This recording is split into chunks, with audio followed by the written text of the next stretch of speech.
It's Marley from the Energy Boutique with your energy forecast for August 2023. So on August 28th, we have Uranus, the Great Awakener himself, going retrograde in this Taurus energy. So let's unpack this. First of all, just pay attention to the fact that we just had Mars move out of the Virgo energy into the Libran energy, kind of stunting his ability to fight, to pursue, to aggress himself. He's all kind of caught up in the intellectual battlefield. That's important. Keep that in mind. Because Uranus going retrograde in this Taurus energy means a couple of things, but any retrograde planet is taking that energy and it's internalizing it. So yes, Uranus is the Great Awakener. He likes to shock us. He likes to awe us. He likes to disrupt our physical realms, our routines, our schedules, in order for us to see where alternative possibilities are alive and well. Even more than that, Uranus rules over rebellion, freedom, independence. And when retrograde, we have a tendency to not be as rebellious as we normally would be, which is very concerning, seeing as the rollout of the next chapter of this scandemic is about to play out. It is no coinky-dink that the energies of the cosmos are kind of putting us in a situation where we won't be as combative as we normally would. We have Mars, the god of war, stuck up in the mental plane.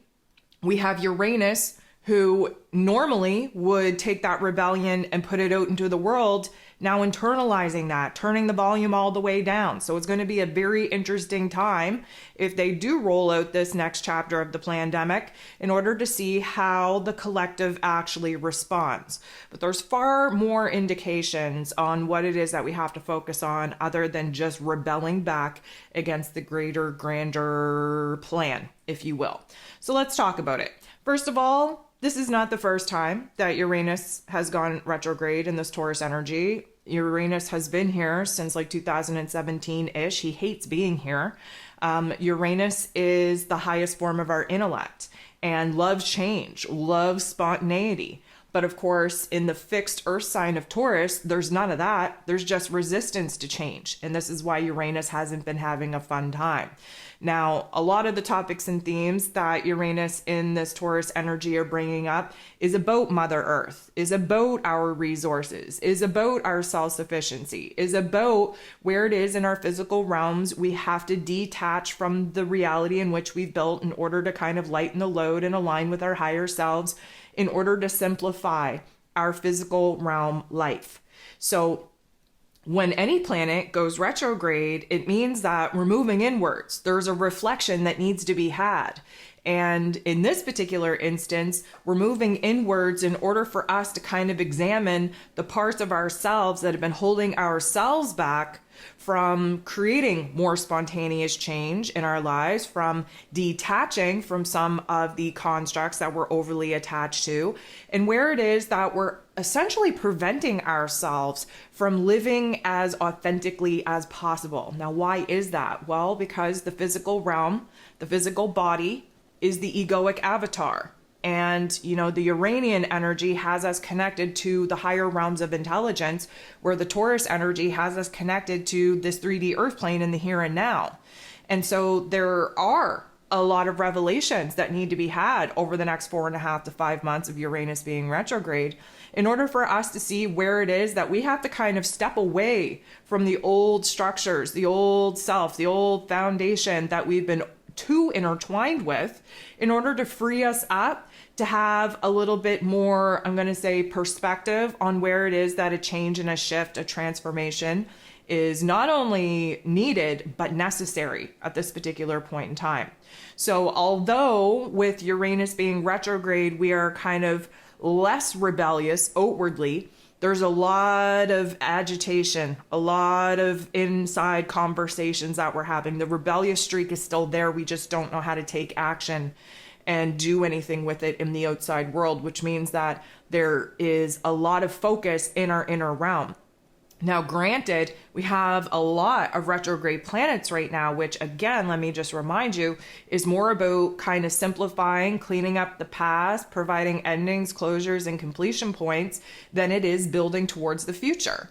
Now, Uranus is going to be retrograde all the way into the new year. So January 27th of 2024 is when Uranus is going to go direct. So over the next 4.5 to 5 months, the shifts, the awakenings, the aha moments, the epiphanies, the change that we are going to be seeing is going to be happening within us.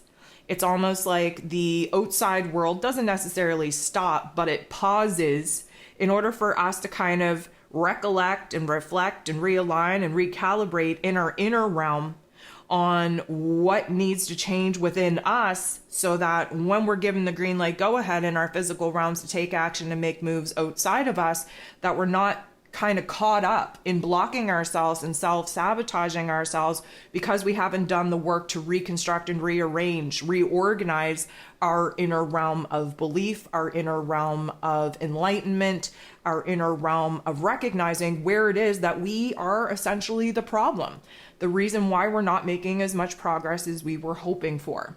So because Uranus is an outer planet, the impact, the influence isn't as intense and abrupt as when the inner planets go retrograde. But like, for instance, Uranus entered into the pre-retrograde shadow period back in May, right?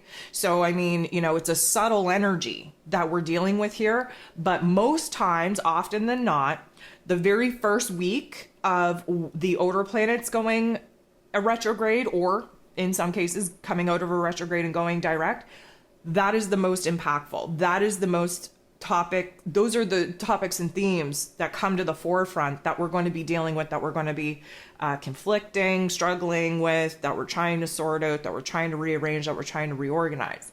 So if you want to take a look at your chart and see where the Taurus energy rules, take a look at where 23 degrees would be, because that's where Uranus is going retrograde.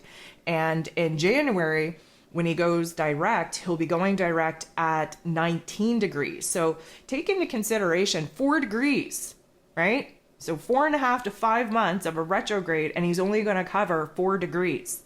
This is how low and slow the outer planets are. This is why there's more of a subtlety to these outer planets going retrograde, or in some cases coming out of a retrograde and going direct. So this is going to be a little bit of a challenge for us in the coming of weeks, just to acclimatize to this energy, because there's going to be a lot of stimulation inside of us. Keep in mind that inside of us, the Uranian energy rules over our central nervous system.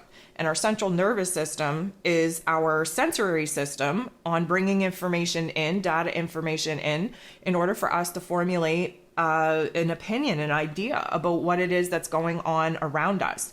But because we're going to have a certain level of enlightenment, because we are in the higher realms of intelligence here, we are going to awaken, if you will, to new perspectives, to new ideas, to new possibilities that we weren't open to thus far in this journey. But considering the fact that, again, we have kind of emerged as this new version of self, we're having a hard time anchoring it in, granted. But once Venus kind of goes direct here early September, we're going to be implementing the changes that she's arrived at, that she needs to follow her heart about. But with that, even though we're kind of rearranging and reorganizing our physical realms due to what it is that she needs to do for herself, our inner realms are piecing together where it is that there are new options, new opportunities, new possibilities, new perspectives, new understandings, kind of connecting the dots within us that opens us up to a new level of perspective, a new level of understanding that, of course, is going to show us where it is that we've been blocking ourselves. We've been creating the resistance. We've been creating the obstacles, preventing us from making as much change, as much transformation, and as much progress as we were hoping that we would be making at this particular point in time. So if you look in your chart and find that Taurus energy, that is going to be the area of your life, the house that it's in. That's going to be the area of your life that is most affected, and that has been most affected by Uranus's transit through this Taurus energy. Pay attention for any natal placements there or any opposing natal placements, because those are going to be activated as Uranus goes retrograde. But just know that we are going to have a different perspective, a different understanding of ourselves, of our options, of our possibilities over the next 4.5 to 5 months, carrying us into 2024 and giving us a lot of, I'm going to say, content, topics, themes to contemplate between now and then that's going to set us up for a major change, a major transformation to take place very early on in the year of 2024, especially once Uranus goes direct. We're going to start seeing the major changes, the major disruptions, the major opportunities for growth take place outside of us. Well, for the next 4.5 to 5 months, those particular epiphanies, pops offs, and glow ups are going to be taking place within us.